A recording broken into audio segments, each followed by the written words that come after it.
Friends എല്ലാവർക്കും നമസ്കാരം. അപ്പോസ് യാത്രികൻ്റെ പുതിയൊരു അടിപൊളി വീഡിയോയിലേക്ക് എല്ലാവർക്കും സ്വാഗതം. നമ്മളിപ്പോൾ ഉസ്ബെക്കിസ്ഥാനിലാണ് ഉള്ളത്. ഉസ്ബെക്കിസ്ഥാനിലെ ബുഖാറ എന്ന് പറയുന്ന സ്ഥലത്താണ് കറക്റ്റായിട്ട് പറഞ്ഞു കഴിഞ്ഞാൽ. ഇപ്പോൾ നമ്മൾ ഇന്ന് ഇവിടുത്തെ ചില ബാസാർ ഇവിടുത്തെ ഈ ചന്തയൊക്കെ പറയുന്ന ബാസാർ എന്നാണ്. നമ്മുടെ നാട്ടിലും പറയുന്നുണ്ട് ബാസാർ എന്ന്. അപ്പോൾ ഇവിടെ മെയിനായിട്ട് പറയുന്നത് ബാസാർ എന്നാണ്. അപ്പോൾ ഇവിടുത്തെ ബാസാറൊക്കെ ഒന്ന് എക്സ്പ്ലോർ ചെയ്യാനായിട്ട് നമ്മൾ നടക്കുവാണ്. അപ്പോൾ അവിടെയുള്ള കാഴ്ചകളിലേക്ക് നമുക്ക് പോകാം. അങ്ങനെ ഷോപ്പിംഗ് ഒന്നും ചെയ്യാൻ ഉദ്ദേശമൊന്നുമില്ല, എന്നാലും അവിടുത്തെ ഒരു സാധാരണക്കാരുടെ ആ ഒരു ജനജീവിതവും കാര്യങ്ങളൊക്കെ എങ്ങനെയാണ് എന്നൊക്കെയാണ് നമ്മൾ മെയിനായിട്ട് ഫോക്കസ് ചെയ്യുന്നത്. പിന്നെ നമ്മൾ പോകുന്നത് ഈ ബുഖാറയിലെ ബാസാർ എന്ന് പറയുന്നതെല്ലാം ഈ ടൂറിസ്റ്റ് സ്ഥലത്തിനോട് ചേർന്നിട്ടുള്ളതാണ്. ഓക്കെ, അപ്പോൾ ഈ സെൻട്രൽ ഏഷ്യയിലും ഇറാനിലും ഒക്കെ ആണെങ്കിൽ പൊതുവേ ഈ ടൂറിസ്റ്റ് സ്ഥലങ്ങളിലോടും മദ്രസകളോടും ഒക്കെ ചേർന്നിട്ടാണ് ഈ ബാസാർ സാധാരണ ഉണ്ടാവാറുള്ളത്. അപ്പോൾ അവിടെയാണ് നമ്മൾ ആദ്യം പോകുന്നത്. അപ്പോൾ കുറച്ചൊക്കെ ഒന്ന് ടൂറിസ്റ്റി ആയിട്ടുള്ള സ്ഥലമാണ്. കൂടുതലും സോവിനിയറും കാര്യങ്ങളൊക്കെയാണ് അവിടെ മെയിനായിട്ട് ഉള്ളത്. ഈ സ്ഥലത്തിൻ്റെ പേര് കലോൻ എന്നാണ്, അല്ലെങ്കിൽ പോയ് കല്യാൺ, അല്ലെങ്കിൽ ആർക്ക് ഓഫ് ബുഖാറ, അങ്ങനെയൊക്കെ പറയാം. ഇതെല്ലാം ഒരു മെയിൻ ഏരിയയാണ്. അപ്പോൾ അവിടെയാണ് നമ്മൾ നിൽക്കുന്നത്. ഇതാണ് ഇതിൻ്റെ ലാൻഡ്മാർക്ക് എന്ന് പറയുന്നത്. അതിൻ്റെ പുറകെ കാണുന്ന ഈ ഒരു മദ്രസയും അതിൻ്റെ തൊട്ടിപ്പുറത്തുള്ള വലിയ നമ്മുടെ കുത്തബ് മിനാറൊക്കെ പോലുള്ള ഒരു സ്ട്രക്ചറാണത്. ഇത് ഇത്രയാണ് ഈ ബുഖാറയിലെ മെയിൻ ഏരിയ എന്ന് പറയുന്നത്. അപ്പോൾ ഇവിടുത്തെ ബാസാറുകളും എല്ലാം ഇതിനെ ചുറ്റിപ്പറ്റിയിട്ടാണ് മെയിനായിട്ടുള്ളത്. നമ്മളിപ്പോൾ എത്തിയത് ഒരു ലഞ്ച് ടൈമൊക്കെയാണ്, ഉച്ച സമയമൊക്കെയാണ്. അതുകൊണ്ട് തിരക്കുമൊക്കെ കുറവാണ്. പക്ഷേ ഈ ഉസ്ബെക്കിസ്ഥാൻ നമ്മൾ വിചാരിച്ച പോലെ അല്ല, ഒരുപാട് ടൂറിസ്റ്റുകൾ വരുന്ന സ്ഥലമാണ്. കൂടുതലും ജപ്പാനിൽ നിന്ന്, കസാക്കിസ്ഥാൻ, റഷ്യ, അവിടെ നിന്നൊക്കെയാണ്, ചൈന, അവിടെ നിന്നൊക്കെയാണ് കൂടുതൽ ടൂറിസ്റ്റുകൾ. ഇതാണ് സിൽക്കിൻ്റെ ആ ഒരു സ്കാർഫും കാര്യങ്ങളൊക്കെയാണ്. ഇത് അവരുടെ ഈ നമ്മുടെ കോട്ടൺ തുണിയിൽ എംബ്രോയിഡറി പോലുള്ള സാധനങ്ങളൊക്കെ വെച്ചിട്ട് നല്ല അടിപൊളിയായിട്ട് ചെയ്യുന്നതാണ്. പിന്നെ അച്ച് വച്ചിട്ട് പല ഡിസൈൻ ഉണ്ടാക്കുന്ന ആ ഒരു സെറ്റപ്പും ഉണ്ട്. കൈകൊണ്ട് നെയ്തെടുക്കുന്ന, കോട്ടൺ തുണിയിൽ കൈകൊണ്ട് നെയ്തെടുക്കുന്ന സംഭവങ്ങളും ഉണ്ട്. ഇതാണ് മെയിൻ ഏരിയ. ഇവിടുത്തെ ഞാൻ പറഞ്ഞ കുത്തബ് മിനാർ പോലെ ഇത് നല്ല ഹൈറ്റുള്ള സംഭവമാണ്. നമ്മുടെ കുത്തബ് മിനാർ പോലെ തന്നെ നല്ല ഹൈറ്റ് ഉണ്ട്. ഇവിടെ വൈകുന്നേരം വരുമ്പോൾ നല്ല വൈബാണ്. ഈ ഏരിയ ഫുൾ അവർ പല കളറിലുള്ള ലൈറ്റ്സ് ഇട്ടിട്ട് നല്ല ഭംഗിയുള്ള ഒരു കാഴ്ചയാണ് ഈ വൈകുന്നേരത്തെ കാഴ്ച എന്ന് പറയുന്നത്. കലോൺ മോസ്ക് എന്നാണ് ഈ സ്ഥലത്തിൻ്റെ അറിയുന്നത്. അപ്പോൾ ഈ കലോൺ മോസ്കിനെ ചുറ്റുപറ്റിയിട്ടാണ് ഇവിടുത്തെ കംപ്ലീറ്റ് ഐറ്റംസും കാര്യങ്ങളുള്ളത്. ഇവിടെ ടിക്കറ്റ് ഉണ്ടെന്നാണ്. അങ്ങനെ ടിക്കറ്റ് ഉണ്ടെങ്കിലും നമ്മൾ കയറത്തില്ല, കാരണം നമ്മുടെ ആവശ്യത്തിൽ കൂടുതൽ മോസ്കുകളെല്ലാം കണ്ടു കഴിഞ്ഞു. ഇവിടെ ഉള്ള ഇതൊക്കെയാണ് ഇതിൻ്റെ അകത്തുള്ള കാഴ്ചകളും കാര്യങ്ങളും എന്നൊക്കെ പറയുന്നത്. നല്ല അടിപൊളി ഡിസൈനാണ്. എനിക്കറിയാം നമ്മൾ ബാസാർ കാണാനാണ് വന്നത്, എങ്കിലും ഇതിൻ്റെ അകത്തൂടെ ഇപ്പോൾ വന്ന സ്ഥിതിക്ക് നിങ്ങൾക്ക് ഇതിൻ്റെ അകത്തുള്ള കാര്യങ്ങളും കൂടെ ഒന്ന് കാണിച്ചു തരാമെന്ന് വിചാരിച്ചു. നമ്മളിപ്പോൾ കലോൺ മോസ്കിൻ്റെ അല്ലെങ്കിൽ കലോൺ മദ്രസയുടെ അകത്താണ്. അപ്പോൾ 5000 സോം എന്ന് പറയുമ്പോൾ വളരെ തുച്ഛമായിട്ടുള്ള പൈസ വരുന്നുള്ളൂ നമ്മുടെ ഇന്ത്യൻ രൂപയിലോട്ടോ അല്ലെങ്കിൽ ഡോളറിലോട്ടോ മാറ്റുമ്പോൾ. 5000 സോം കൊടുത്താണ് ഇതിൻ്റെ ടിക്കറ്റ് എന്ന് പറയുന്നത്. ഇതാണ് നമ്മുടെ ടിക്കറ്റ്. അപ്പോൾ ഇത് എടുത്തിട്ട് നമുക്ക് നേരെ ഇതിൻ്റെ അകത്തോട്ട് കയറാം. അപ്പോൾ ഇതൊക്കെയാണ് ഇവിടെ ഉള്ളത്. ഇവിടെ ഞാൻ നേരത്തെ പറഞ്ഞല്ലോ, അങ്ങനെ ഒരുപാടൊന്നും കാണാനില്ല. അപ്പോൾ ഞാൻ ടിക്കറ്റ് റേറ്റ് ചോദിച്ചപ്പോൾ വെറും 5000. സാധാരണ സ്ഥലങ്ങളിലൊക്കെ ഈ മദ്രസകളിലും എല്ലാം 40,000 സോം, 50,000 സോം, അങ്ങനെ 50,000 സോം, അങ്ങനെയൊക്കെയാണ് ആ ഒരു റേഞ്ച് വരുന്നത്. അത് കുറച്ച് കമ്പാരിറ്റീവ്ലി കൂടുതലാണ്, ഒരു 10-500 രൂപയോളം വരും. അപ്പോൾ ഇവിടെ ചോദിച്ചപ്പോൾ ഓക്കെ 5000 സോമേ ഉള്ളൂ. അപ്പോൾ പിന്നെ നമ്മൾ എന്തിനാണ്, അത് സാരമില്ല, അത് വലിയ കുഴപ്പമില്ല എന്ന് വിചാരിച്ചിട്ട് ഞാൻ ടിക്കറ്റ് എടുക്കുമായിരുന്നു. ഇല്ലെങ്കിൽ ഞാൻ ഉറപ്പായിട്ടും ടിക്കറ്റ് എടുക്കില്ലായിരുന്നു. അപ്പോൾ ഇതാണ് ഈ കലോൺ മോസ്കിൻ്റെ അകത്തുള്ള കാഴ്ചകൾ, കാര്യങ്ങൾ എല്ലാം നല്ല ആ ഒരു പക്ക കാൽക്കുലേഷനിൽ ചെയ്തു വച്ചേക്കുന്ന ആ ഒരു ഇതാണ്. എല്ലാം അളവ് അങ്ങോട്ടോ ഇങ്ങോട്ടോ ഒന്നും കൂടിയിട്ടില്ല. പണ്ട് സിൽക്ക് റൂട്ടിൻ്റെ ഭാഗമായിട്ടുള്ള ഒരു വളരെ പ്രധാനപ്പെട്ട ഒരു ഇടത്താവളം അല്ലെങ്കിൽ ഒരു നഗരമായിരുന്നു ബുഖാര സിറ്റി എന്ന് പറയുന്നത്. ഇവിടെ കംപ്ലീറ്റ് പല നാടുകളിൽ നിന്നുള്ള വ്യാപാരികളൊക്കെ വന്ന് പല സാധനങ്ങളും ആയിട്ടൊക്കെ വന്ന് കച്ചവടത്തിനൊക്കെ പോയിക്കൊണ്ടിരുന്ന ഒരു റൂട്ടാണിത്. ആർക്കിടെക്ചറിനെ പറ്റി പറയുമ്പോൾ ഒരു കാര്യം പറയാതിരിക്കാൻ നിവർത്തിയില്ല. ഈ കാണുന്ന ഡിസൈനൊക്കെ ഉണ്ടല്ലോ, ഇതുപോലുള്ള ഡിസൈൻ, മഞ്ഞ, കറുപ്പ്, അവിടെ ഇളം നീല, ഡാർക്ക് നീല, ഇതുപോലുള്ള സംഭവങ്ങളൊക്കെ. വലൈക്കും അസ്സലാം. പാകിസ്ഥാൻ, ഹിന്ദുസ്ഥാൻ. സലാം.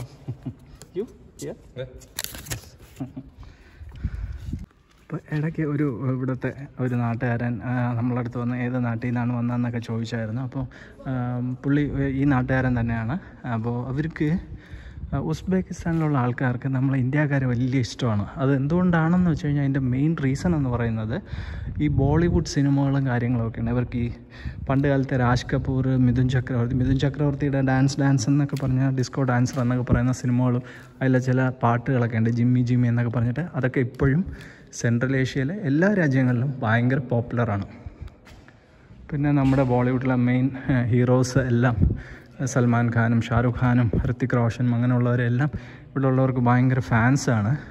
അപ്പോൾ നമ്മൾ ഇന്ത്യയിൽ നിന്നാണെന്ന് പറയുമ്പോൾ അവർ ആദ്യം ചോദിക്കുന്നത് അങ്ങനെയൊക്കെയാണ്. ഓക്കെ, ഇനി നമ്മൾ പറഞ്ഞുകൊണ്ടിരുന്ന കാര്യം, അപ്പോൾ ഇങ്ങനെ ഇവിടെ കണ്ടല്ലോ, ഇവിടെ മഞ്ഞ, കറുപ്പ്, പിന്നെ ഇളം നീല, ഡാർക്ക് നീല, ഇതെല്ലാം ഇവിടെ ഇപ്പം പെയിൻ്റ് അടിച്ച് വെച്ചിരിക്കുകയാണ്. പക്ഷേ അല്ലാത്ത ചില പഴയ മോസ്കുകളിലൊക്കെ ഇവരെന്താ ചെയ്തേക്കുന്നതെന്ന് വെച്ച് കഴിഞ്ഞാൽ അത് ഓരോന്നും ഓരോ പീസാണ്.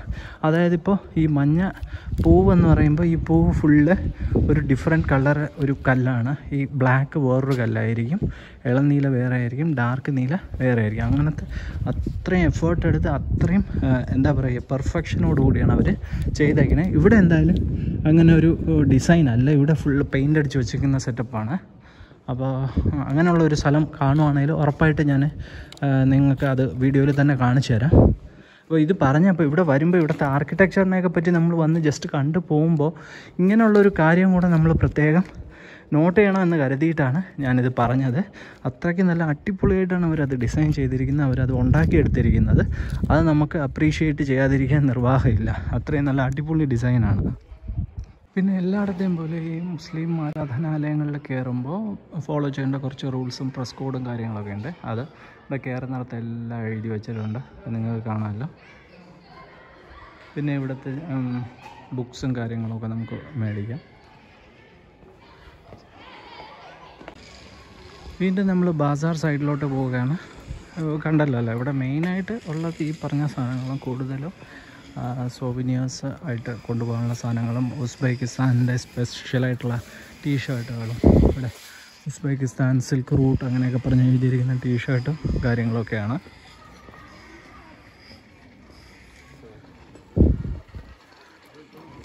ഇവരുടെ ട്രഡീഷണൽ ഡ്രസ്സാണ് ഈ കാണുന്നത്.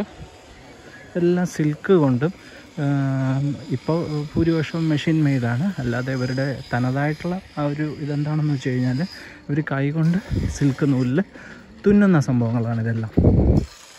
ഈ ഷോപ്പെല്ലാം അടച്ചിരിക്കുകയാണ്. ഇതെല്ലാം വൈകുന്നേരം ആകുമ്പോഴേ പൂർണ്ണമായിട്ട് ആ ഒരു ആക്റ്റീവായിട്ട് വരുവുള്ളൂ. നമുക്ക് വൈകുന്നേരത്തെ കാര്യങ്ങളും ഈ വീഡിയോയുടെ പാർട്ടായിട്ട് തന്നെ നമുക്ക് കാണാം. ചിലപ്പോൾ വീഡിയോ കുറച്ചൊന്ന് ലെങ്തി ആയി പോകും. പേർഷ്യയിലൊക്കെ ഉള്ള കാർപ്പറ്റ് പോലെ ഇവിടെ ഉസ്ബെക്കിസ്ഥാനിൽ കാർപ്പറ്റുകളുണ്ട്. മെഷീൻ മെയ്ഡായിട്ടുള്ളതുകൊണ്ട് ഹാൻഡ് മെയ്ഡ് ആയിട്ടുള്ളതുകൊണ്ട്.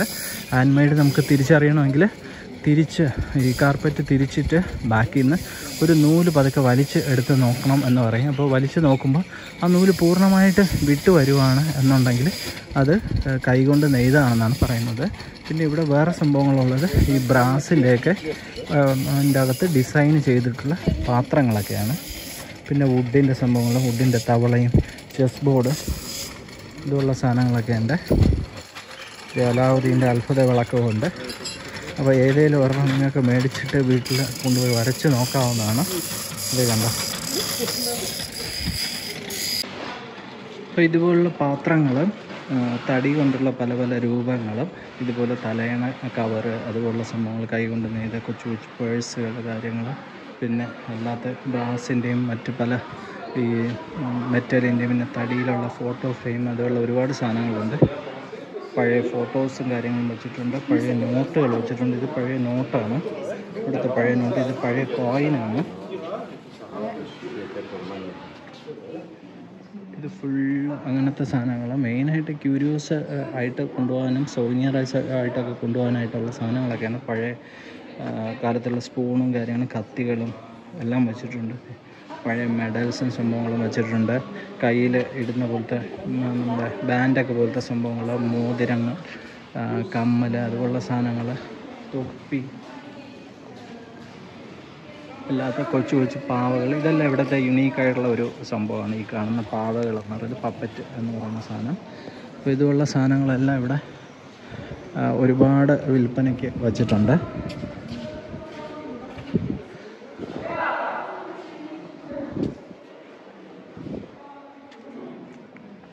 ഇത് വേറൊരു സ്പെഷ്യൽ ഐറ്റമാണ്. ഇവിടുത്തെ സ്പെസിഫിക് ആയിട്ടുള്ള മ്യൂസിക്കൽ ഇൻസ്ട്രുമെൻസും കാര്യങ്ങളൊക്കെയാണ്. പലതരത്തിലുള്ള നമ്മുടെ വീണ പോലത്തേക്കുള്ള സാധനങ്ങൾ, ഡ്രമ്മ് പോലുള്ള സാധനങ്ങൾ, വീണയുടെ തന്നെ ചെറിയ സൈസിലുള്ള സംഭവങ്ങൾ, ഓടക്കുഴൽ പോലുള്ള കാര്യങ്ങൾ, ഇത് നമ്മുടെ ഡോലക്കൊക്കെ പോലത്തെ സാധനങ്ങളൊക്കെയാണ് ഇതെല്ലാം. അങ്ങനത്തെ സംഭവങ്ങളൊക്കെ ഉണ്ട്.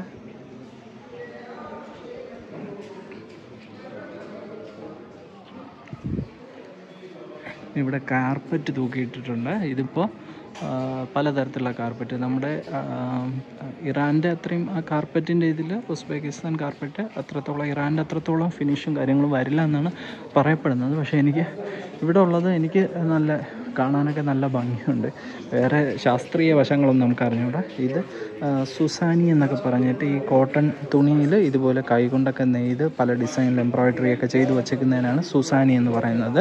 അത് ചെറിയ സ്കാർഫ് പോലത്തെ അളവിലും സംഭവങ്ങളുണ്ട്. പിന്നെ ഈ തലയണയുടെ കവറായിട്ട് ഉള്ള സംഭവങ്ങളുണ്ട്. ഇത് ഒരു സ്പൈസ് ഷോപ്പാണ്.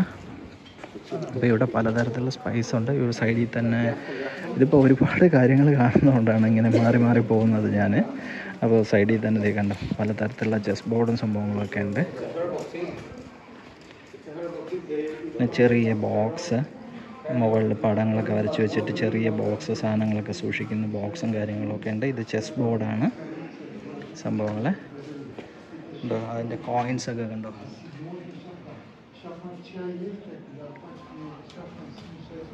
പിന്നെ നമുക്ക് സ്പൈസിൻ്റെ ആ ഷോപ്പിൽ എന്തൊക്കെ ഉണ്ടെന്ന് നോക്കാം.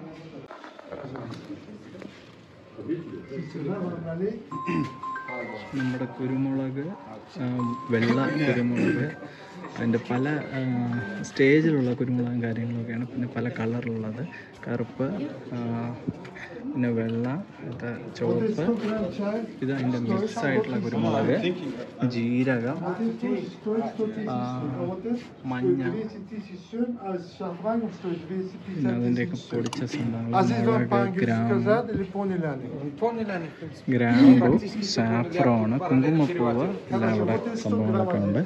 ഇതൊക്കെ അച്ചുകളാണ്. ഈ അച്ചുകൾ എന്തിനാണ് ഉപയോഗിക്കുന്നതെന്ന് വെച്ച് കഴിഞ്ഞാൽ ഉസ്ബെക്കിസ്ഥാനിലുള്ള ആൾക്കാരുടെ ഒരു പ്രധാനപ്പെട്ട ഒരു യുണീക്കായിട്ടുള്ള ഒരു ഭക്ഷണമാണ് അവരുടെ ബ്രെഡ് എന്ന് പറയുന്നത്. അപ്പം ആ ബ്രെഡിൻ്റെ പുറത്ത് പതിപ്പിക്കുന്ന അച്ചാണ് ഈ സംഭവം എന്ന് പറയുന്നത്.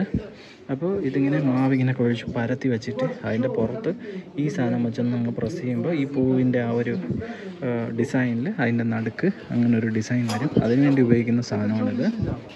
അപ്പോൾ ഇതാണ് സംഭവം. ഇത് ഇവിടെ കണ്ണാടി കുപ്പിക്കകത്ത് വെച്ചിരിക്കുന്നതാണ് സാഫ്രോണ്. ഗ്രാമ്പൊക്കെ നല്ല ഗ്രാൻഡായിട്ടുണ്ട്, നല്ല സൈസിലുണ്ട്. കുങ്കുമപ്പൂവിൻ്റെ വില ചോദിച്ചു. 0.5 ഗ്രാമിന് $5, ഏകദേശം 450 രൂപയ്ക്ക്. പിന്നെ അടുത്തത് 20 ഗ്രാമിൻ്റെത് എത്രയോ പറഞ്ഞു, $20 എന്നാണ്, 1600. എന്നാലും വലിയ കുഴപ്പമില്ല എന്ന് എനിക്ക് തോന്നുന്നു. ഓക്കെ, അപ്പോൾ ഇപ്പോൾ എന്തായാലും നമ്മൾ മേടിക്കുന്നില്ല. അപ്പോൾ അതെല്ലാം അത് ഇറാനിൽ നിന്ന് കൊണ്ടുവന്ന സാഫ്രോണ്. ലോകത്തിലെ ഏറ്റവും മികച്ചതും ഏറ്റവും നല്ലതുമായിട്ട് ഉള്ള മികച്ചത് നല്ലതും ഏകദേശം സെയിം തന്നെയാണ്. ഏറ്റവും നല്ല ക്വാളിറ്റിയുള്ള കുങ്കുമപ്പൂ എന്ന് പറയുന്നത് ഇറാനിലും നമ്മുടെ ജമ്മു കാശ്മീരിലും ഉള്ള കുങ്കുമപ്പൂ എന്നാണ് പറയുന്നത്. അപ്പോൾ ഇറാനിൽ ഈ സാങ്ഷൻസ് ഒക്കെ ഉള്ളത് കാരണം അവർക്ക് പുറത്തോട്ടൊന്നും അധികം അങ്ങനെ എക്സ്പോർട്ടൊന്നും ചെയ്യാൻ പറ്റാത്തതുകൊണ്ട് സംഗതി നല്ല ചീപ്പാണ്. ഈ സ്ഥലത്ത് ഇങ്ങനെ കറങ്ങി നടക്കുന്ന സമയത്ത് ബുക്കാറ ഹൽവ എന്ന് പറഞ്ഞിട്ട് ഒരു ഷോപ്പ് കണ്ടു. അപ്പോൾ അതൊന്ന് ട്രൈ ചെയ്യണമെന്നുണ്ട്. അത് നമ്മൾ ഈ പോകുന്ന വഴിക്ക് എവിടെയാണ് ഞാൻ കണ്ടത്. അപ്പോൾ അത് കാണുവാണെങ്കിൽ നമ്മൾ ആ ഷോപ്പിൽ കയറും. പിന്നെ ഇവിടെ വരുമ്പോൾ സേഫ്റ്റിയെ പറ്റി യാതൊരു തരത്തിലും പേടിക്കേണ്ട ആവശ്യമേ ഇല്ല. അതെ, ഈ കാണുന്ന വഴിയിൽ ഒരുപാട് സ്ഥലങ്ങളിൽ ഇതുപോലുള്ള ടൂറിസ്റ്റ് പോലീസിൻ്റെ കിയോസ്ക് ഉണ്ട്. ഒരു ഭയങ്കര ഹെൽപ്ഫുള്ളായിട്ടുള്ള ആൾക്കാരാണ്. ഭാഷ അറിയില്ല എങ്കിലും നമ്മളെ മാക്സിമം അവർ ഹെൽപ്പ് ചെയ്യാനായിട്ട് ട്രൈ ചെയ്യുന്ന ആൾക്കാരാണ്. അപ്പോൾ ഇവിടെ വരുമ്പോൾ സുരക്ഷയെ പറ്റി ഓർത്ത് യാതൊരു തരത്തിലുള്ള പേടിയുടെ ആവശ്യമില്ല. അപ്പോൾ ഈ ടൂറിസ്റ്റ് ബൂത്തിൽ പോലീസ് എപ്പോഴും അവൈലബിൾ ആയിരിക്കും. ഇത് കാർപ്പറ്റുകൾക്ക് വേണ്ടി മാത്രമുള്ള ഒരു ഷോപ്പാണ്. അതിൻ്റെ പുറത്തെല്ലാം ഇങ്ങനെ പലതരത്തിലുള്ള കാർപ്പറ്റുകളെല്ലാം വിരിച്ചിട്ടിട്ടുണ്ട്. പിന്നെ ഇതിനോട് ചേർന്ന് തന്നെ ചില റെസ്റ്റോറൻറ്റ്സും കാര്യങ്ങളൊക്കെ ഉണ്ട്, ഹോട്ടൽസുണ്ട്.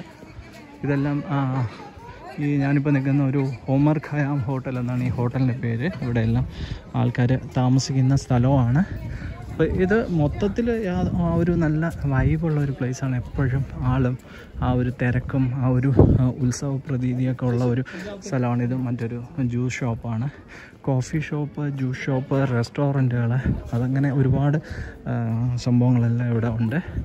ഇത് ഒരു കാർപ്പറ്റാണ് സംഗതി. ഇത് നല്ല ഭംഗിയുള്ള ഒരു കാർപ്പറ്റ്, നല്ല ഫിനിഷുള്ള ഒരു കാർപ്പറ്റാണ്. അപ്പോൾ ഇതിൻ്റെ ബാക്ക് നമുക്ക് നോക്കിയിട്ട് എനിക്കൊന്നും മനസ്സിലായില്ല.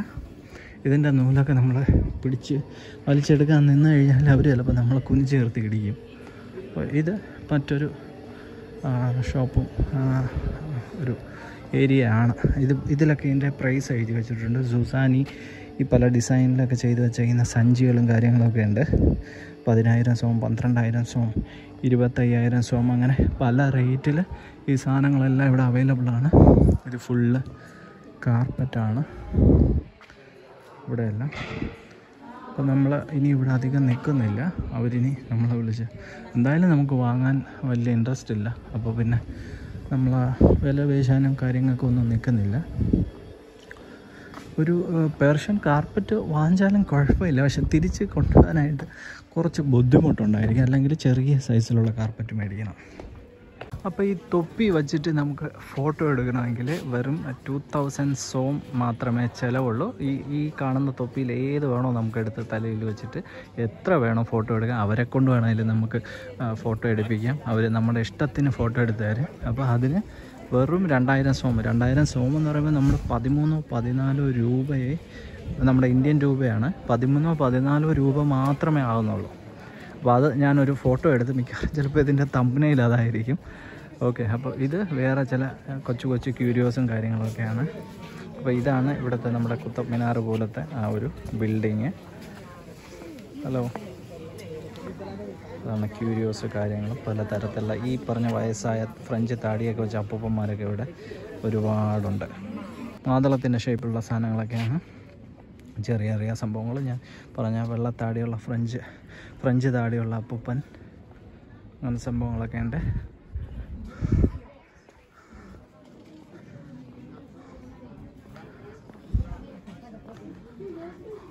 രണ്ട് സൈഡും ഷോപ്സാണ്. ഇവിടെ നമുക്ക് പലതരത്തിലുള്ള പെയിൻറ്റിങ് ഒക്കെ കിട്ടും. ഇവിടെ മിനിയേച്ചർ പെയിൻറ്റിങ്ങും കാര്യങ്ങളൊക്കെ ഉണ്ട്. ഇതിൻ്റെ പേര് തന്നെ അത് മിനിയേച്ചർ പെയിൻറ്റിങ് വർക്ക്ഷോപ്പ് എന്നാണ്. അപ്പോൾ ഇവിടെ കയറി കഴിഞ്ഞാൽ പലതരത്തിലുള്ള ആ ഒരു ചെറിയ സാധനങ്ങളിലൊക്കെ പെയിൻറ്റ് ചെയ്ത് വെക്കുന്ന ആ ഒരു സംഭവങ്ങളൊക്കെ കാര്യങ്ങളൊക്കെ ഉണ്ടാവും. ഇത് സ്കാർഫും കാര്യങ്ങളൊക്കെയാണ്. വീണ്ടും ഇത് തൊപ്പി വന്നു, മാലകൾ വന്നു, ചെറിയ ചെറിയ സെറാമിക് പോട്ട്, ചെസ് ബോർഡ്, അതുപോലുള്ള കാര്യങ്ങളെല്ലാം വന്നു. ഇത് വേറൊരു യുണീക്കായിട്ടുള്ള ഒരു സംഭവമാണ് ഞാനിവിടെ കണ്ടത്. ഇവിടുത്തെ കത്രിക, പക്ഷികളുടെ രൂപത്തിൽ, കൊക്കിൻ്റെയൊക്കെ രൂപത്തിലൊക്കെ ഉള്ള ഒരു കത്രികയാണ് ഇപ്പോൾ നമ്മൾ കാണുന്നത്. പല ഷേപ്പിലുണ്ട്. ഇത് ഇരിക്കുന്ന ഫുള്ള് കൊക്കിൻ്റെ ഷേപ്പിലുള്ള കത്രികയാണ്. പിന്നെ കത്തികളുണ്ട്. ഈ കത്തിയിലൊക്കെ പല തരത്തിലുള്ള ഡിസൈനും കാര്യങ്ങളൊക്കെ ഉണ്ട്. ഇവിടുത്തെ മദ്രസകളുടെയൊക്കെ ഡിസൈനുണ്ട്, ചില ലയണിൻ്റെയൊക്കെ ഡിസൈനുണ്ട്, അങ്ങനെ ഒരുപാട് സംഭവങ്ങളൊക്കെ ഉണ്ട്. കണ്ടോ, ഇതാണ് വേറൊരു ഐറ്റം ഇവിടെ ഉള്ളത്. അങ്ങനെ നമ്മൾ അന്വേഷിച്ച് നടന്ന ബുഖാറ ഹൽവ കിട്ടുന്ന കടയുടെ മുമ്പിലെത്തിയിരിക്കുകയാണ്. അപ്പോൾ എന്താണ് സംഭവം, ഡ്രൈ ഫ്രൂട്ട്സ് ബുഖാറ ഹൽവ എന്നൊക്കെയാണ് എഴുതി വെച്ചത്. നമുക്ക് ചുമ്മാ ഒന്ന് കയറി നോക്കാം എന്താണ് സംഭവം, എത്ര രൂപയാവും പ്രൈസ് എന്നൊക്കെ.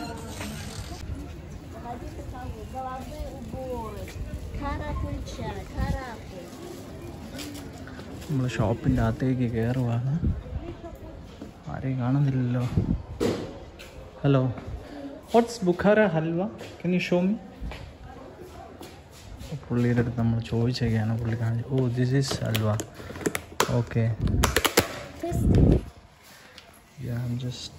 ഞാൻ ഒരെണ്ണം എടുത്തൊന്ന് ടേസ്റ്റ്. വലൈക്കും അസ്സലാം. هذا بخار حلوى. How much is the price? In price, very good. Sugar cheap. How much this? 100 gram, 30,000 soom. 30,000 soom. 30,000 സോമാണ്. സംഗതിയൊക്കെ നല്ല അടിപൊളി സാധനമായിരുന്നു, നല്ല കിടിലൻ ടേസ്റ്റായിരുന്നു. പക്ഷേ വിലയുടെ കാര്യത്തിൽ കുറച്ച് കത്തിയായിട്ട് എനിക്ക് തോന്നി. അതായത് 100 ഗ്രാമിന് 200 രൂപയാണ് അതിൻ്റെ പ്രൈസ് എന്ന് പറയുന്നത്. അത് കുറച്ച് കൂടുതലാണെന്ന് എനിക്ക് തോന്നി. പക്ഷേ നമ്മുടെ നാട്ടിൻ്റെ ഇത് വെച്ചിട്ടും അത്രത്തോളം എക്സ്പെൻസീവ് അല്ലാന്നെന്ന് തോന്നി. ഇവിടുത്തെ ഒരു ഇത് വെച്ചിട്ട് കുറച്ച് കൂടുതലാണെന്ന് എനിക്ക് തോന്നി. എന്തായാലും എനിക്ക് അതിൻ്റെ ടേസ്റ്റ് നല്ലോണം ഇഷ്ടമായി. ചിലപ്പോൾ ഞാൻ മേടിക്കും, ഒന്നും തീരുമാനിച്ചിട്ടില്ല. അപ്പം ഞാനിത് പ്രൈസ് USDയിലൊക്കെ ഒന്ന് കാണിച്ച്, ഇത് ഇത്ര $2.5 അതിൻ്റെ പ്രൈസ് USDയിൽ വന്നത്. 30,000 സോം എന്ന് പറയുമ്പോൾ. അപ്പോൾ അത് കാണിച്ച് ഞാൻ കുറച്ച് എക്സ്പെൻസീവ് ആണെന്നൊക്കെ ചോദിച്ച് ചുമ്മാ ഒക്കെ ഒന്ന് ചോദിച്ചു നോക്കി. എന്ന് പറഞ്ഞു കഴിഞ്ഞാൽ അവർ വില എന്തെങ്കിലും കുറയ്ക്കുമോ, ബാർഗൈനിങ് എന്തെങ്കിലും നടക്കുമോ എന്ന് അറിയാൻ വേണ്ടി. അപ്പോൾ അതിൽ വ്യത്യാസമൊന്നും വന്നില്ല. എനിക്ക് തോന്നിയത് ഇത് വില കുറച്ച് കൂടുതലാണെന്നാണ്. ഇനി നിങ്ങളുടെ അഭിപ്രായം വേറെ ആണെങ്കിൽ ഓക്കെ, കുഴപ്പമില്ല. അപ്പം എൻ്റെ ഒരു ഇതാണ് ഞാൻ പറഞ്ഞത്. അപ്പോൾ ഇത് കൂടുതലല്ല, അത് നോർമൽ പ്രൈസ് ആണെങ്കിൽ നിങ്ങൾക്ക് കമൻറ്റ് സെക്ഷനിൽ അത് ഇടാവുന്നതാണ് കേട്ടോ. അടുത്ത് നമ്മൾ എത്തിയിരിക്കുന്ന ചോർമിനാർ എന്ന് പറയുന്ന സ്ഥലത്താണ്. ചോർമിനാർ എന്ന് പറയുമ്പോൾ ചോറെന്ന് പറഞ്ഞു കഴിഞ്ഞാൽ ഇവിടുത്തെ 4 എന്നാണ് അർത്ഥം, 4 എന്നാണ് അതിൻ്റെ അർത്ഥം. അപ്പോൾ അതിൻ്റെ അടുത്തൊരു കിട്ടില്ല ഷോപ്പുകളുണ്ട്. ആൻറ്റിക് സാധനങ്ങളുടെ, പുരാവസ്തുക്കളുടെ ഒരു അമൂല്യ ശേഖരം എന്ന് തന്നെ പറയാം. ഇത് ഈ സോവിയറ്റ് യൂണിയൻ കാലത്തുള്ള ഈ പട്ടാളക്കാരുടെ എല്ലാം ഡ്രസ്സും അവരുടെ ബാഡ്ജും കാര്യങ്ങളൊക്കെയാണ്. ഒരുപാട് സാധനങ്ങളെന്ന് വെച്ചാൽ ഒരുപാട് സാധനങ്ങൾ ഇവിടെ ഞാൻ കണ്ടു. ഇങ്ങനെ ആകെ വാരി വലിച്ചിട്ടിരിക്കുകയാണ്. അപ്പോൾ ഈ ഇത് അവരുടെ ഇതിലൊക്കെ ഉള്ള ബാഡ്ജുകളൊക്കെ കണ്ടു. ബാഡ്ജ്. അപ്പോൾ അവരുടെ ഡ്രസ്സിലൊക്കെ ഉള്ള ബാഡ്ജും കാര്യങ്ങളൊക്കെ കണ്ടു. ഇത് കംപ്ലീറ്റ് സോവിയറ്റ് കാലത്തൊക്കെ ഉള്ളവരുടെയാണ്. പിന്നെ വേറെയും കുറേ സംഭവങ്ങൾ ഇവിടെ ഉണ്ട്. ഇവിടെ ഇഷ്ടം മാതിരി സാധനമുണ്ട്. എല്ലാം ആൻറ്റിക്കായിട്ടുള്ള സാധനങ്ങളാണ്. ഇത് കണ്ടോ, പഴയ വിസ്കി ബോട്ടിൽ പോലത്തെ സംഭവങ്ങൾ, അതിൽ മറ്റേ സോവിയറ്റ് ചിഹ്നമൊക്കെ ഉണ്ട്.